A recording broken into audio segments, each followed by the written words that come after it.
Good morning class. Study portal में आप सभी का स्वागत है।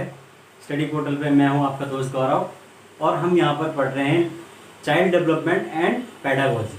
ओके, तो friends, child development and pedagogy या बाल विकास व अर्थशास्त्र के अंतर्गत हमने बहुत सारे जो लॉज हैं वो इससे पहले डिस्कस किए हैं, जो इंटेलिजेंस या बुद्धि से संबंधित। उससे आगे हम चीज़ें आज डिस्कस करेंगे, ठीक है।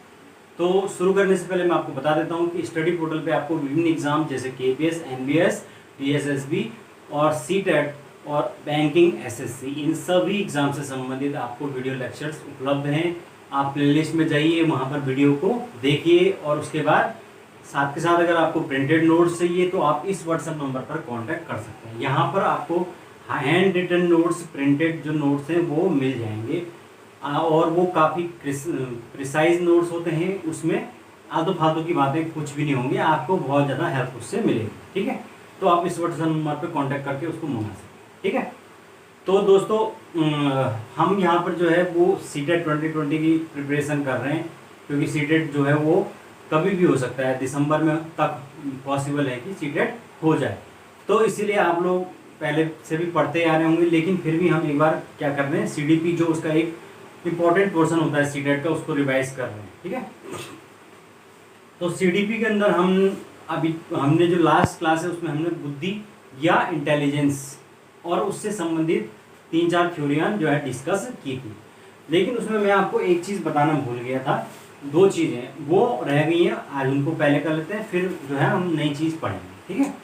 तो आज जो हम पहला टॉपिक डिस्कस करेंगे वो है मानसिक आयु, मेंटल एज। मानसिक आयु या मेंटल एज। मेंटल एज का मतलब होता है कि कोई बच्चा वो अपने एज ग्रुप से, कितने एज ग्रुप से ऊपर वालों की जो बौद्धिक क्षमता को रखता है, समझ गए। जैसे कि फॉर एग्जाम्पल, अगर यदि 10 वर्षीय बच्चा या 10 वर्ष का बच्चा 15 वर्षीय बच्चे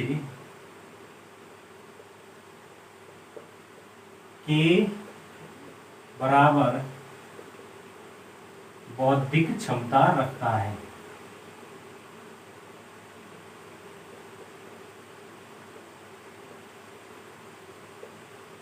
अब इसका क्या मतलब हुआ। सपोज कोई टेस्ट है, एक टेस्ट है, सपोज कोई भी 50 नंबर का कोई टेस्ट है, और वो जो है वो 10 वर्षीय या 15 वर्षीय जो बालक हैं, 15 साल के बच्चे हैं, उनके लिए तैयार किया गया। लेकिन एक 10 वर्षीय बालक भी उस टेस्ट को हल करने में सक्षम है। तो इसका मतलब होगा कि उस 10 वर्षीय बालक की जो मेंटल एज है, मानसिक आयु है, वो क्या होगा, वो 15 वर्ष होगी। उसकी जो रियल आयु, क्रॉनिकल एज जो है वो तो है 10 वर्ष, लेकिन उसकी जो मानसिक आय है वो 15 वर्ष है, ठीक है ना। और ये जो मानसिक आय का कॉन्सेप्ट सर्वप्रथम दिया था वो दिया था विनय। किसने? विनय ने। तो आपको ये चीज याद रखना है कि जो मानसिक आय है उसका जो कॉन्सेप्ट है वो किसने दिया है, विनय ने दिया है, ठीक है। अब हम इसी से आगे चीजें डिस्कस करेंगे। जब हमने मानसिक आय को समझ लिया तो उसके बाद हम बात करेंगे कि बुद्धि लब्धि क्या होती है। बुद्धि लब्धि,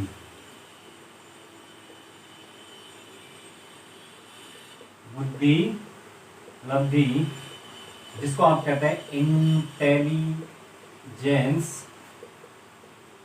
क्वोशंट, या शॉर्ट में आप कहते हैं इसको आईक्यू, ठीक है। तो किसी भी बालक की जो बुद्धिमत्ता है या व्यक्ति की बुद्धिमत्ता, उसको चेक करने का जो तरीका है वो क्या होता है, IQ test, intelligent quotient test. तो जो ये बुद्धि लब्धि परीक्षण है, इसके लिए इसका जो सबसे पहले जो आविष्कार किया था वो किसने किया था, टर्मन, ठीक है ना। ये चीज आप याद रखना कि जो बुद्धि लब्धि शब्द है या बुद्धि लब्धि है, उसका प्रयोग जो है वो सबसे पहले टर्मन ने किया था। और ये जो होती है आईक्यू, ये बराबर होता है मानसिक आयु या मेंटल एज बटे वास्तविक आयु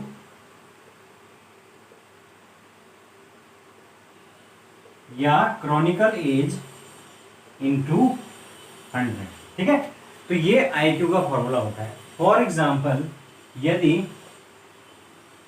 एक बच्चे की जो मेंटल एज है वो 12 वर्ष है और उसकी क्रॉनिकल एज वास्तविक जो आय है वो 10 वर्ष है, तो इस फॉर्मूले से हम निकालेंगे जब, तो आई क्यू इक्वल टू क्या होगा, 12/10 × 100, और ये कट गया तो ये 120, यानी कि उसका जो आयु है, वर्ग है, वो कितना आया, 120 उसका आईक्यू है। और उस 120 आईक्यू के आधार पर हम क्या मानेंगे कि वो बच्चा श्रेष्ठ है। अब ये कैसे पता चलेगा, उसके लिए आईक्यू की एक टेबल है, वो टेबल आपको पता होनी चाहिए। तो मैं आपको वो टेबल बता देता हूं।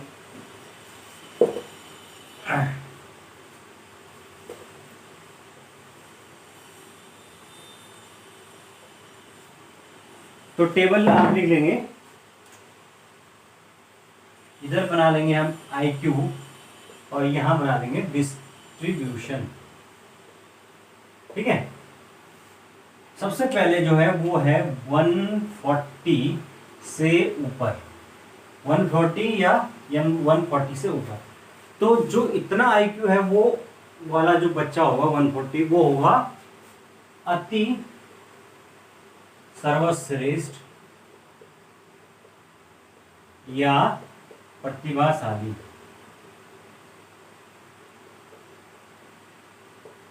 ठीक है, जो हाईली टैलेंटेड इसको आप बोल सकते हैं। ठीक है। उसके बाद 120 से लेकर 139, यानी इससे नीचे, और 120, ये होंगे श्रेष्ठ बुद्धि। ठीक है, श्रेष्ठ बुद्धि। ठीक है। उसके बाद 110 से लेकर 119, ये होगी उच्च सामान्य बुद्धि।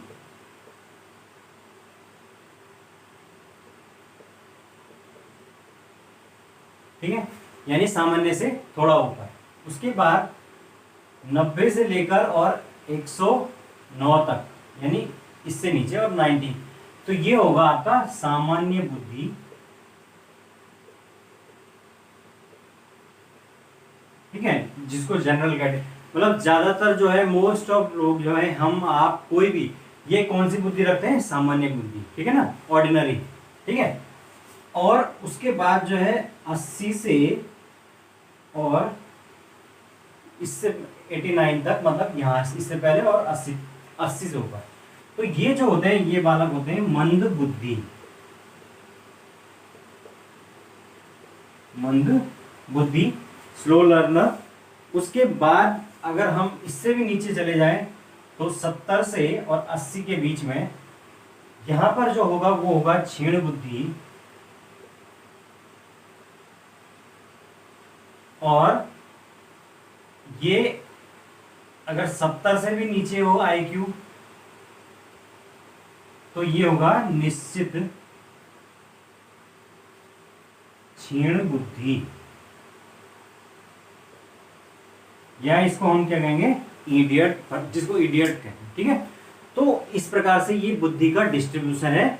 और हम क्या करेंगे, आईक्यू टेस्ट के फॉर्मूले से सबसे पहले देखेंगे कि उसकी किस रेंज में है, उसके आधार पर हम उसका निष्कर्ष निकाल लेंगे कि वो प्रतिभाशाली बालक है, या सामान्य बालक है, या मंद बुद्धि बालक है। तो ये आईक्यू के इस टेबल से हम इस चीजों को ज्ञात करते हैं। ठीक है। तो आशा है अब आप लोग सब समझ चुके होंगे कि आईक्यू इंटेलिजेंट क्वेश्चन क्या होता है। ठीक है। तो चलिए आगे चलते हैं।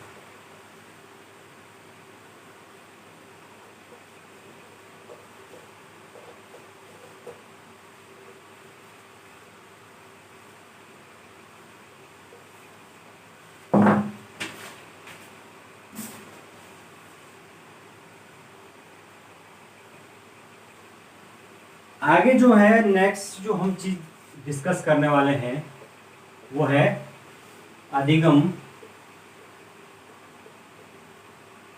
या लर्निंग। ठीक है। अधिगम या जो लर्निंग है, इसके बारे में मैंने आपको पहले भी बता दिया है कि अधिगम या लर्निंग क्या होती है। इसका मतलब होता है सीखना, जो अधिगम है वो एक जीवन पर्यंत चलने वाली प्रक्रिया है, यानी माँ के गर्भ से शुरू होकर और मृत्यु तक लगातार पूरे जीवन पर्यंत ये जो अधिगम की प्रक्रिया है, लर्निंग की प्रक्रिया है, ये चलती रहती है। ठीक है, और साथ के साथ ये प्रक्रिया है, ये व्यक्ति को सामाजिक बनाती है। अधिगम की प्रक्रिया जो है वो ही व्यक्ति को क्या बनाती है, बुद्धिमान बनाती है, दूसरों की भावनाओं को समझने योग्य बनाती है, समुदाय के समाज के नियमों को समझने योग्य बनाती है, और व्यक्ति का एक तरह से क्या करती है, ऑलराउंड डेवलपमेंट जिसको कहते हैं आप, सर्वांगीण विकास, वो करने में मदद करता है अधिगम या लर्निंग। ठीक है, तो ये है आपका लर्निंग। अब इस लर्निंग से संबंधित कुछ थ्योरियां, सबसे पहले तो हम देख लेते हैं कि लर्निंग कितने प्रकार का होता है। तो ये जो लर्निंग है ये दो प्रकार का होता है, एक होता है औपचारिक या फॉर्मल, और एक होता है अनौपचारिक या इनफॉर्मल। ठीक है, तो जो फॉर्मल लर्निंग है या औपचारिक लर्निंग, उसके अंतर्गत क्या आएगा, उसके अंतर्गत आएगा आपके स्कूल, कॉलेज, पुस्तकालय, खेल का मैदान, प्रयोगशाला, इन सभी जगह पे जो भी हमें लर्निंग मिलती है वो है आपका औपचारिक शिक्षा, जो कि हमें इंस्टीट्यूशनल रूप से मिलती है, वो औपचारिक। और अनौपचारिक सीखना या अधिगम कहां पर होता है, आपके परिवार, दोस्तों के बीच में, आपके समुदाय के बीच में।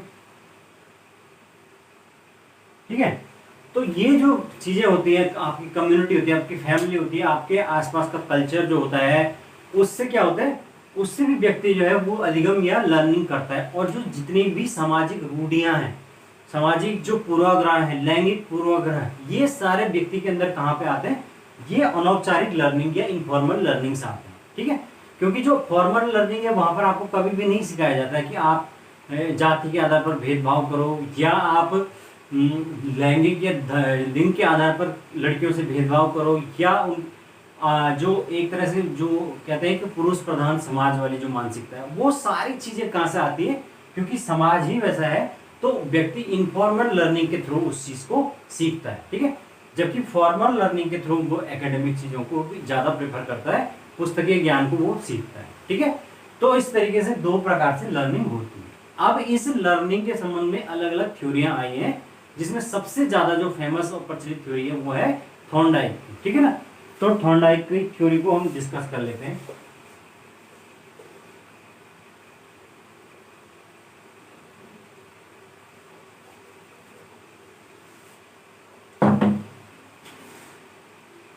हम बात करेंगे थॉर्नडाइक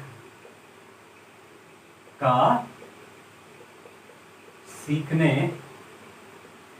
का सिद्धांत। ठीक है, इसी को हम क्या कहते हैं, प्रयास एवं त्रुटि का सिद्धांत, या इसी को कहते हैं उद्दीपन अनुक्रिया सिद्धांत। इनमें से कोई भी नाम हो सकता है। ठीक है ना, ये सारे के सारे जो नाम है ये किसके सिद्धांत के लिए, थॉर्नडाइक की जो लर्निंग थ्योरी है उसी के लिए लिए जाते हैं। ठीक है ना, अब जो थॉर्नडाइक है उनकी लर्निंग थ्योरी है वो बेस है किस पर, उद्दीपन अनुक्रिया, यानी कि उद्दीपन का मतलब होता है स्टिमुलस और अनुक्रिया का मतलब होता है रिस्पॉन्स। ठीक है, अब इसको समझने के लिए उन्होंने हमें ये समझना होगा कि थॉर्नडाइक ने कौन सा प्रयोग किया था। ठीक है ना, तो जो थॉर्नडाइक थे उन्होंने जो है वो एक काफी, आपको पता है कि मनोविज्ञान के क्षेत्र में उनकी कितनी ज्यादा उपलब्धियां हैं। तो थॉर्नडाइक ने एक प्रयोग किया किसके ऊपर, बिल्ली के ऊपर। बिल्ली के ऊपर सबसे पहले उन्होंने ये प्रयोग किया। ठीक है, उन्होंने क्या किया, बिल्ली को एक इस तरीके का पिंजरा मान लेते हैं, एक पिंजरा बना लेते हैं।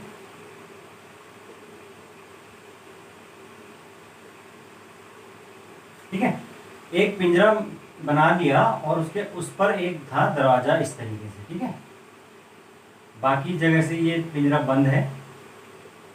यहाँ अंदर सपोज एक यहाँ पर एक कैट जो है, बिल्ली बेकार सी बन गई है, कोई बात नहीं, ये बिल्ली को रख दिया। ठीक है, और यहाँ अंदर एक बटन था या लीवर कह सकते हैं आप। यहाँ बाहर पे उन्होंने एक मछली का टुकड़ा रख दिया। ठीक है, सपोज ये मछली का टुकड़ा है, तो ये एक्सपेरिमेंट था उनका कि एक बॉक्स लिया, उसको इस प्रकार से बनाया गया है कि उसका जो दरवाजा है वो अंदर रखे हुए एक लीवर या एक तरह से कुंडी बोल सकते हैं आप, उसकी सहायता से खुलता है। और बिल्ली उसके अंदर बैठी है और वो भूखी है। ठीक है ना, उसके बाद बाहर पे क्या किया, एक ये मछली का टुकड़ा रख दिया, मछली का टुकड़ा रख दिया। और ये इस प्रकार से था कि वो बिल्ली को वो चीज साफ दिखाई दे रही थी। तो इससे क्या होगा, बिल्ली जब भूख लगे तो वो जाहिर सी बात है क्या करेगी, अंदर इसको बाहर आने का प्रयास करेगी, हाथ पांव मारेगी। तो बिल्ली ने क्या किया, जो ये बाहर रखा हुआ ये क्या है, उद्दीपक, उद्दीपक या स्टिमुलस। ठीक है, इस स्टिमुलस को देख के क्या किया, रिस्पॉन्स करना शुरू किया, अनुक्रिया करनी शुरू की। यहां पर कौन सी क्रिया की, अंदर अनुक्रिया या रिस्पॉन्स। तो रिस्पॉन्स क्या थे, उछल कूद करना, इधर उधर हाथ पैर मारना, ये करना, बार बार उछलना कूदना, तो ये है उसका रिस्पॉन्स। अब ऐसा रिस्पॉन्स करते करते करते एक बार क्या हुआ, संयोगवश अचानक से उसका जो पांव है वो इस लीवर के ऊपर पड़ गया, और अचानक से जब पड़ा तो वो दरवाजा खुल गया, और दरवाजा खुल गया तो वो बाहर आके उसने मछली का टुकड़ा खा लिया। तो इस तरीके से जो उसका जो सही रिस्पॉन्स था, अनुक्रिया, सही अनुक्रिया जो हुई, उसके बाद उसको तुरंत क्या है, वो उसको एक तरह से लक्ष्य मिल गया। उसने ये एक्सपेरिमेंट जो है वो बार बार दोहराया, मतलब एक से कई बार दोहराया। तो उसने देखा कि धीरे धीरे क्या हो रहा है, जो रिस्पॉन्स है, अनुक्रिया है, उनकी संख्या कम हो जा रही है। पहली बारी में जहां बिल्ली 50 बार उछल के उसके बाद उसने सही लीवर प्रेस किया, धीरे धीरे वो 40 बार, फिर 10 बार में, फिर 20 बार में, फिर 10 बार में, फिर एक टाइम ऐसा आया कि जो बिल्ली है उसने क्या किया, जैसे ही उसको अंदर रखा और बाहर में मछली का टुकड़ा रखा, उसने क्या किया, देखते ही सीधे उसी पे पांव रखा और दरवाजा खोल के बाहर आ गई। तो इसका मतलब क्या हुआ कि उसने बार बार प्रयास किया और उसके बाद उसकी भूल हुई, फिर प्रयास किया, फिर भूल। इसीलिए इस सिद्धांत का नाम है प्रयास एवं त्रुटि का सिद्धांत, कि वो प्रयास कर रहा है लेकिन उसका गलत रिस्पॉन्स हो रहा है। लेकिन एक टाइम ऐसा आया कि उसका जो रिस्पॉन्स है वो एक्यूरेट हो गया, सही हो गया।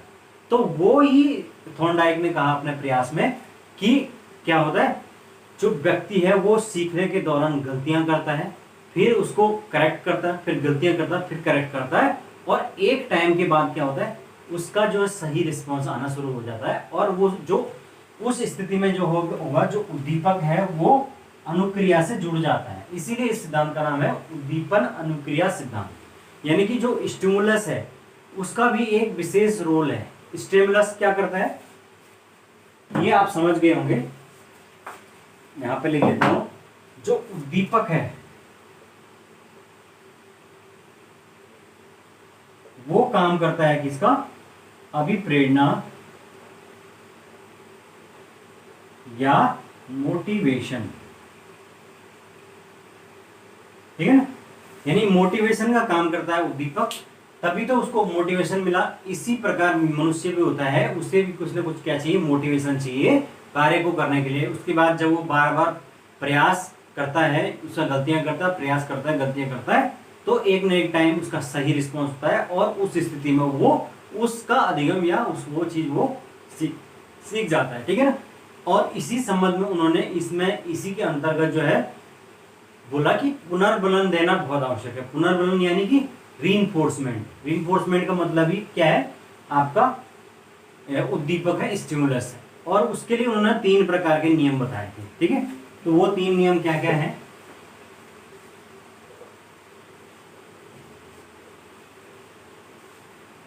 जो 3 नियम स्टिमुलस के संबंध में उन्होंने बताए हैं, पहला नियम है वो है तत्परता का नियम, लॉ ऑफ रेडीनेस, ठीक है। दूसरा अभ्यास का नियम, अभ्यास का नियम, लॉ ऑफ प्रैक्टिस। और तीसरा प्रभाव का नियम, लॉ ऑफ इफेक्ट, ठीक है। तो थॉर्नडाइक ने कहा कि सीखने के लिए जो है सबसे पहले आपको चाहिए मोटिवेशन, और उस मोटिवेशन के बाद ही आप क्या होंगे, तत्पर होंगे। यानी कि सबसे पहले तो आपको जो चीज प्राप्त करनी है उसको सीखने के लिए आप क्या चाहिए, आप रेडी होने चाहिए, तैयार भी होने चाहिए। अगर आपको कोई एग्जाम निकालना है या उसकी तैयारी करनी है तो उसके लिए आपका इंटरनल मोटिवेशन होना चाहिए, आपको उस चीज की जरूरत होनी चाहिए। अगर जरूरत ही नहीं तो व्यक्ति उस चीज के लिए प्रयास भी नहीं करता है। जब उसे बहुत ज्यादा जरूरत है उस चीज की, नौकरी की बहुत ज्यादा जरूरत है, हर स्थिति हर हाल में जरूरत है, तो उसके बाद जो है वो सीखने के लिए सबसे पहले तत्पर होता है या रेडी होता है, ठीक है। उसके बाद जब वो रेडी होता है तो फिर उसे क्या करनी पड़ती है, प्रैक्टिस करनी पड़ती है, अभ्यास करना पड़ता है, बार बार चीजों को करना पड़ता है। जब वो प्रैक्टिस या अभ्यास करता है तो उससे वो उस चीज में क्या बनता है, एक्सपर्ट बनता चला जाता है, उसमें महारत हासिल करता चला जाता है। और जब वो उसमें एक्सपर्ट बन जाता है तो उसका जो है प्रभाव उसके अधिगम पे या लर्निंग पर पड़ता है। यानी कि एक तरह से वो जो लर्निंग है वो उसके इफेक्ट पड़ जाता है, इफेक्टिव हो जाती है। अब वो चीजें जो है वो हूबहू उसके दिमाग में आ जाती हैं, वो इतना ज्यादा उसके अंदर अभ्यास की वो फिट हो जाता है कि उसके अंदर उस चीज को लेकर स्कीमा बन जाता है, और अब उसे बार बार उसको देखने की जरूरत नहीं है, वो चीज अब वो समझ चुका है, ठीक है ना। तो इस तरीके से इफेक्ट 3 नियम जो है इन्होंने बताया कि क्या चाहिए आपको सीखने के लिए जरूरी है, ठीक है। तो ये जो 3 नियम है ये भी इसी का भाग है, किसका, थॉर्नडाइक का जो सीखने का नियम है, जिसको हम कहते हैं उद्दीपक अनुक्रिया सिद्धांत, ठीक है, या त्रुटि और प्रयास का सिद्धांत, है ना। यानी कि हमें क्या चाहिए, बच्चे को स्टिमुलस देना भी जरूरी है, समझ गए। स्टिमुलस जब हम उसको देंगे तब वो क्या करेगा, उसके लिए रिस्पॉन्स करेगा और तब उसकी आदतों का निर्माण होगा, ठीक है। तो ये है आपका थॉर्नडाइक का सीखने का नियम। तो मेरे ख्याल से आप लोग समझ चुके होंगे, ठीक है। चलिए आगे चलते हैं।